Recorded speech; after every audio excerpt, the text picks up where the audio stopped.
Y en esa obra van a ver que en el último capítulo, la propuesta número 1 que tengo de las 20 o 25 propuestas, en el último capítulo, el que tenga el libro en la mano, van a ver que es la reforma electoral.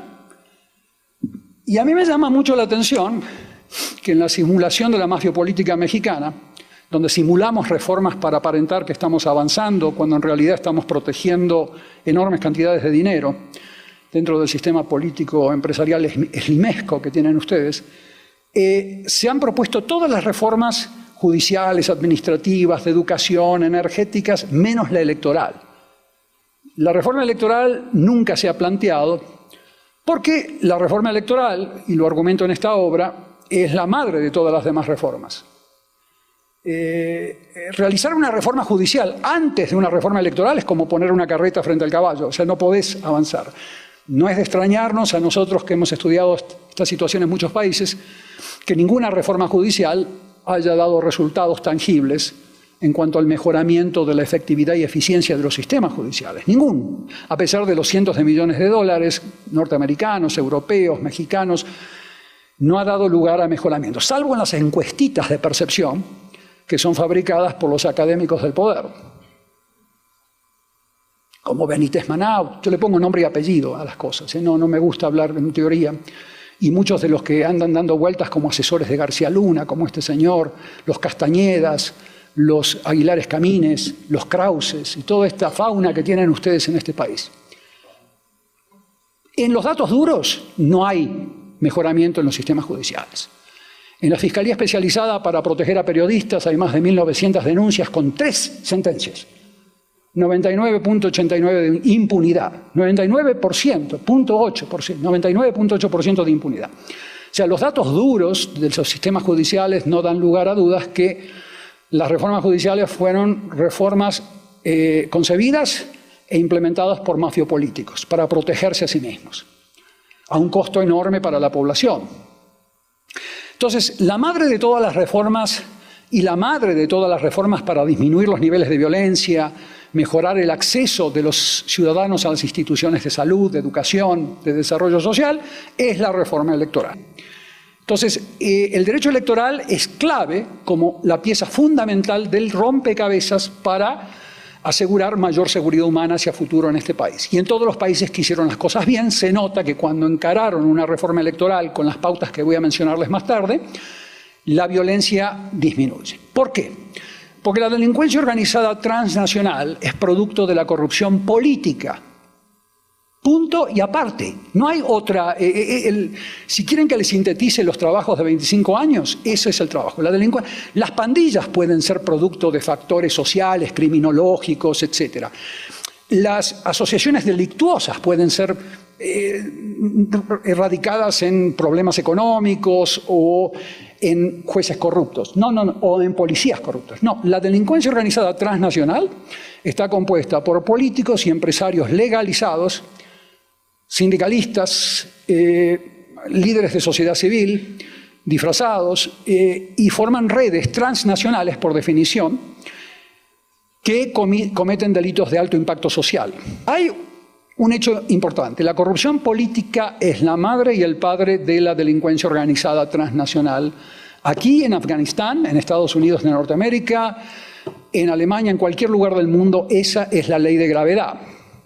Entonces, combatiendo la corrupción política, no solamente a través de mayores sanciones, sino a través de mecanismos preventivos. Y el principal mecanismo preventivo de la corrupción política es el derecho electoral, que no forma parte de la sanción penal, como ustedes saben.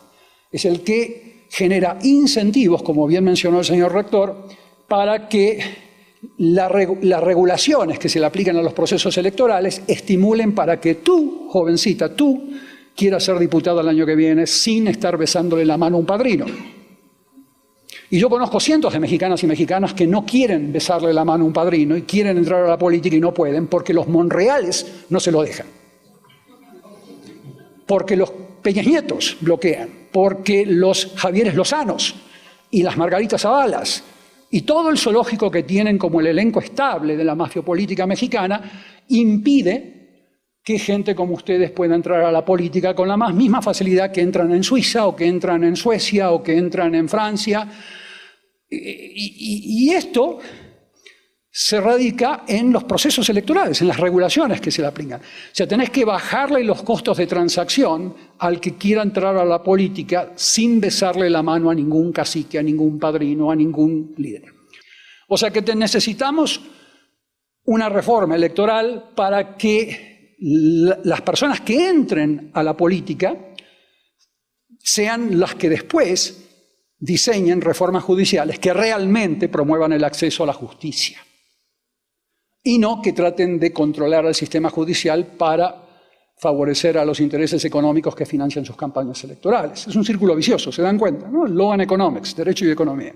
Entonces, tienen que entender que la buena noticia de lo que acabo de empezar a decir es que conocemos las 45 reformas institucionales que México debería implementar, están en mis libros, para que esta pesadilla, como producto de la historia mexicana, que no se inicia con Peña Nieto, claro está, la delincuencia organizada mexicana, los caros quinteros y demás, han sido instituciones en este país de por muchas décadas, como en otros países lo ha sido Al Capone y en Rusia también, o sea que esto no es nuevo.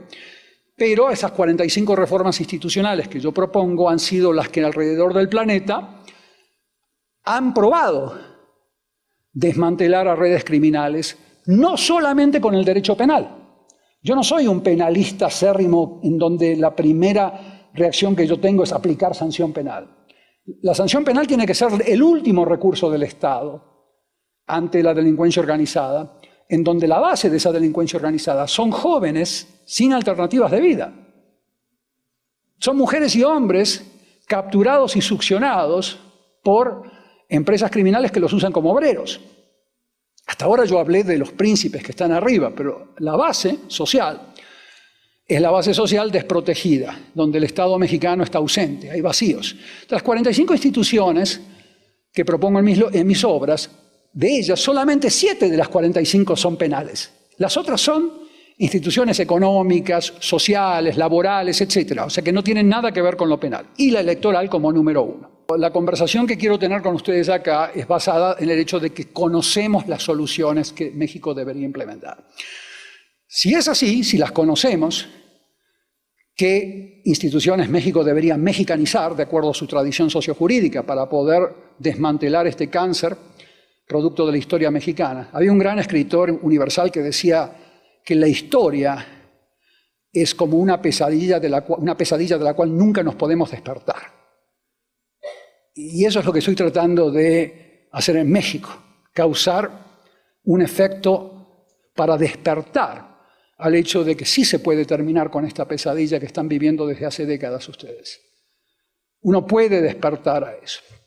Yo creo que las sociedades salen de sus propios infiernos, especialmente cuando cuentan con los recursos humanos y presupuestarios que cuenta México.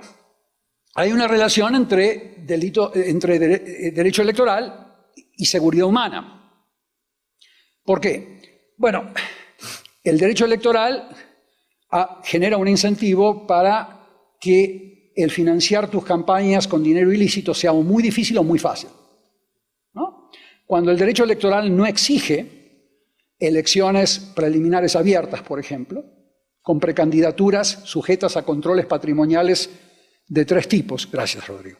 Cuando no exige la ley electoral mecanismos de auditoría social, mecanismos de elecciones internas abiertas al voto popular, cuando no exige ciertos elementos que vamos a recoger acá en esta presentación, es muy fácil financiar campañas con dineros ilícitos.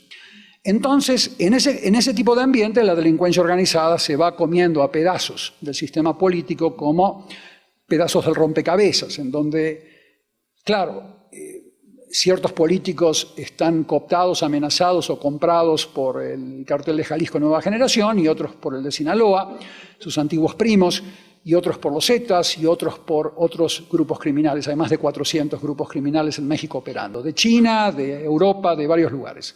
O sea que lo que ustedes ven en el periódico son las versiones caricaturizadas de los operadores mexicanos, pero hay mucho delincuencia organizada china, y rusa, y ucraniana, etc.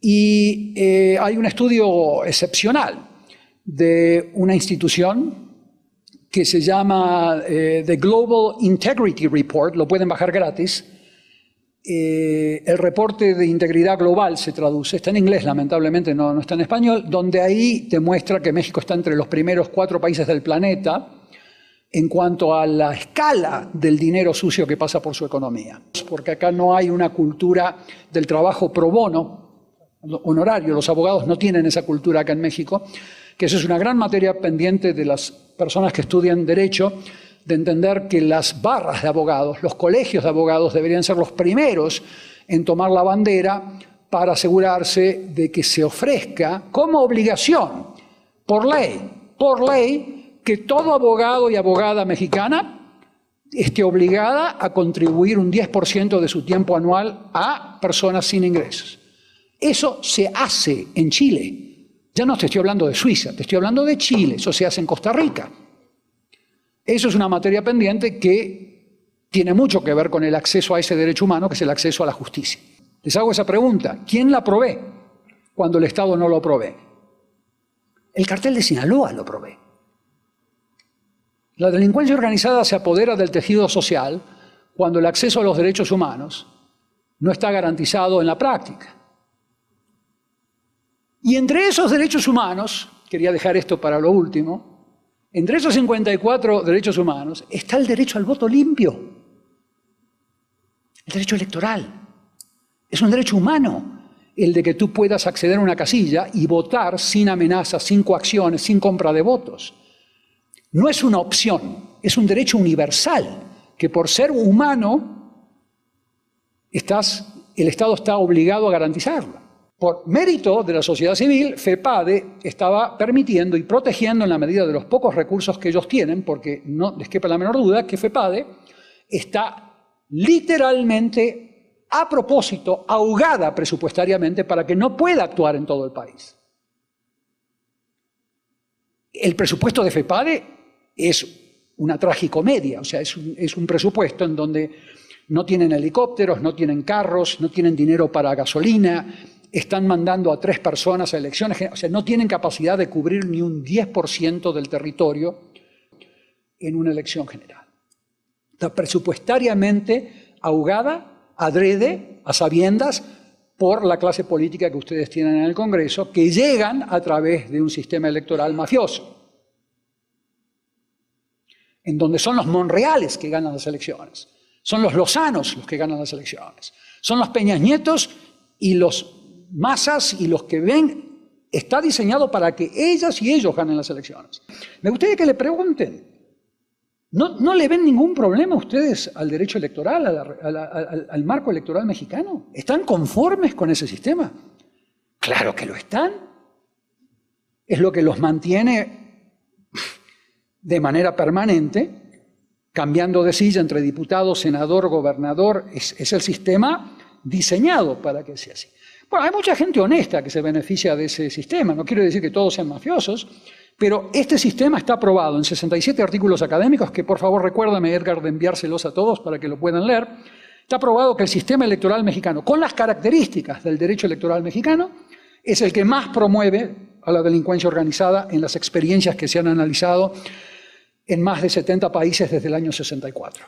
Pero en esto sí, la vinculación entre el derecho electoral y la delincuencia organizada es viejísima. Y acá se mantiene totalmente ajena al debate académico. ¿Por qué será? ¿Son idiotas los profesores? Claro que no. ¿Por qué no hay un debate como el que acá se ha iniciado, lo cual justifica mi entusiasmo de estar acá junto a ustedes? Me vine desde lejos. ¿Por qué no se ha iniciado este debate antes? ¿Sí? Este sistema electoral que tenemos es una cloaca. Fue creado por los Cedillos y por los Chuchos y por la gente del PAN que lo acompañaba a Cedillo para perpetuar una situación de simulación de democracia digital. Pero tenemos un nuevo sistema nacional anticorrupción. Y yo le preguntaba a los cheerleaders, ¿cómo se llama acá? A los que bailan al ton de la 3 de 3 y haciendo consultoría, los incos de este país. Le preguntaba, ¿hay un componente político del Sistema Nacional Anticorrupción? ¿Regulan la materia electoral? Totalmente ausente. Todo lo que les acabo de decir no forma parte del Sistema Nacional Anticorrupción. O sea que la madre de toda la delincuencia organizada y de toda la corrupción hacia abajo, porque la corrupción baja de arriba hacia abajo, no hay corrupción judicial sin corrupción política, la madre de todas las corrupciones y delincuencia organizada no es regulada por el Sistema Nacional Anticorrupción.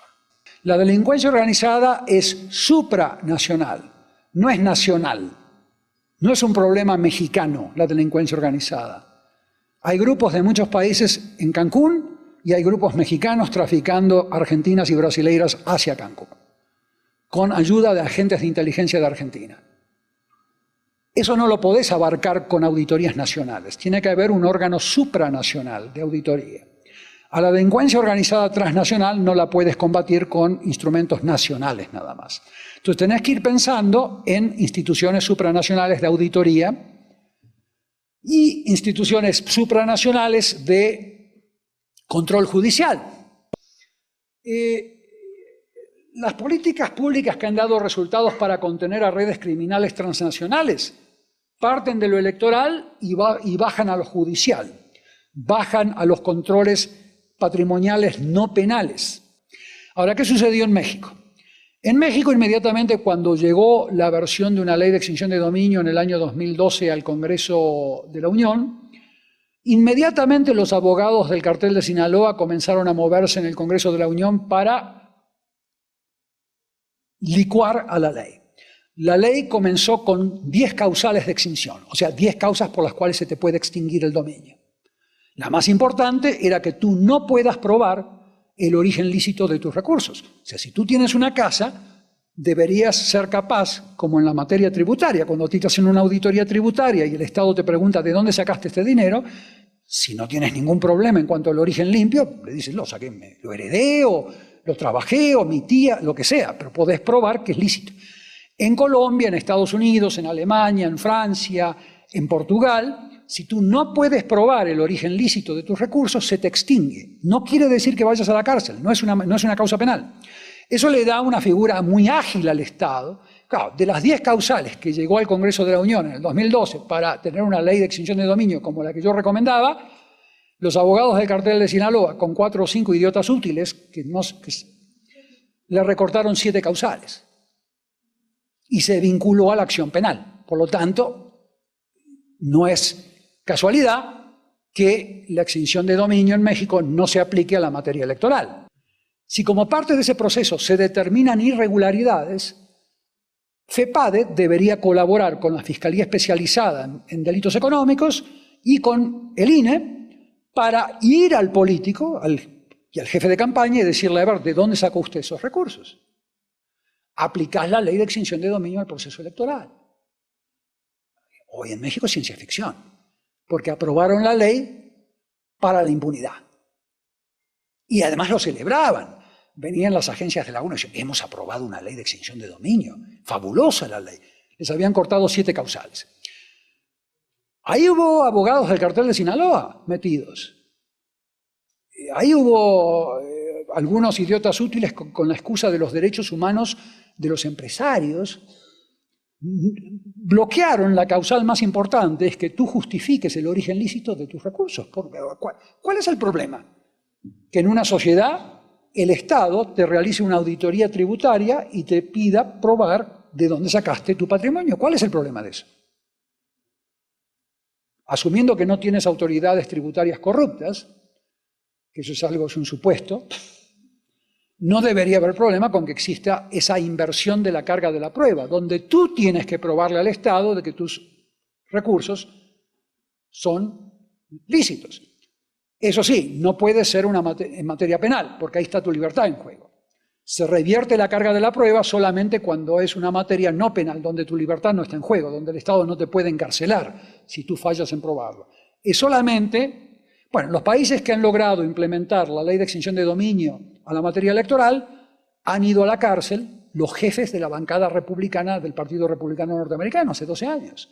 Tom DeLay fue sentenciado. En Alemania, en Francia. El derecho electoral concibe la acción por extinción de dominio como parte de auditorías sociales.